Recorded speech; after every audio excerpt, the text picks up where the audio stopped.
Hi, I'm Wade Wingler with the InData Project at Easter Seals Crossroads in Indiana.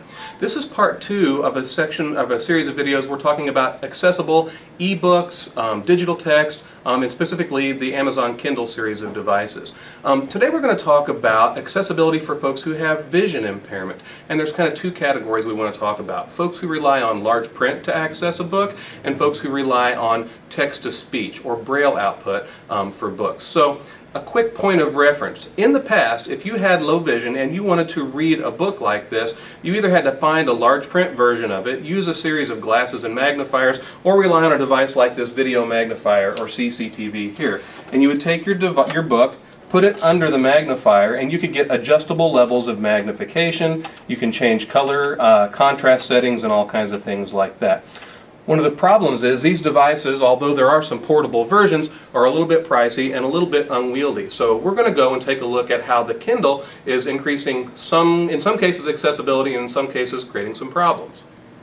So in the late 90s, Amazon came out with the first Kindle. And one of the things that they did that's useful for folks who have low vision is allow bigger fonts. So it's got a font button on here, and I can use this wheel even on the first Kindle to make pretty large print. Now some would argue that the contrast may or may not be high enough and it may or may not be bright enough, but at least I can do large print. And that's true on Kindles in general. Even the newer versions of the Kindle devices allow you to adjust the size of the print to make it bigger. Here is the Kindle 4, for example, that just came out, and this is playing an ad. So even on this least expensive new version of the Kindle, you can start up a book.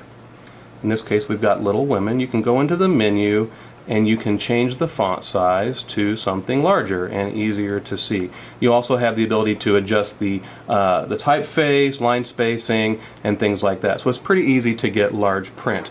However, if you need some brighter lights, you're going to have to add a light to that. So for example, if we need a little bit brighter access to the Kindle, I'm going to have to add an external light like this to make it a little bit brighter and easier to see.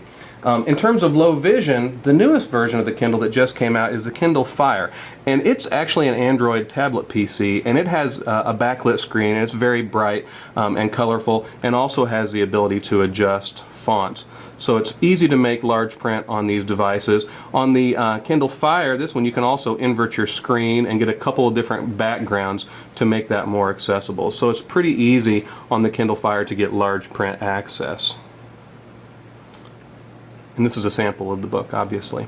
The problem we run into is if you rely on text-to-speech. If you're totally blind and want to listen to a book, there are some issues with that. Now, some of the Kindles have built-in text-to-speech. And for example, on the Kindle Touch, I have the ability to bring up a menu,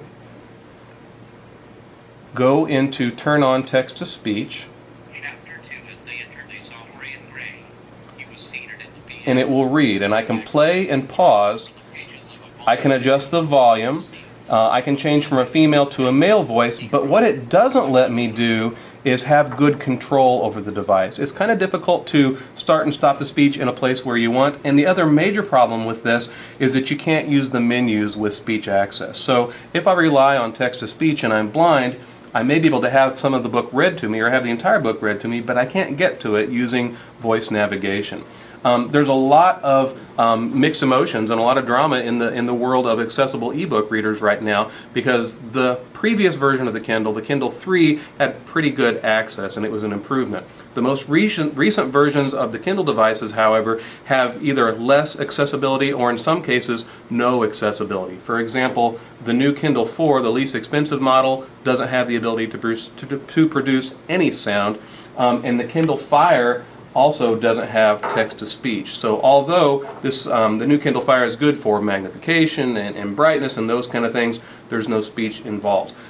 So when it comes to accessibility in electronic text, it's kind of a mixed bag. If you need large print, that's pretty easy to do. If you rely on text-to-speech, there are some issues related to that. So I would encourage you, go online, check out all kinds of e-readers, check out their accessibility features. And that's your tech tip for this week. I'm Wade Wingler with the InData Project at Easter Seals Crossroads in Indiana.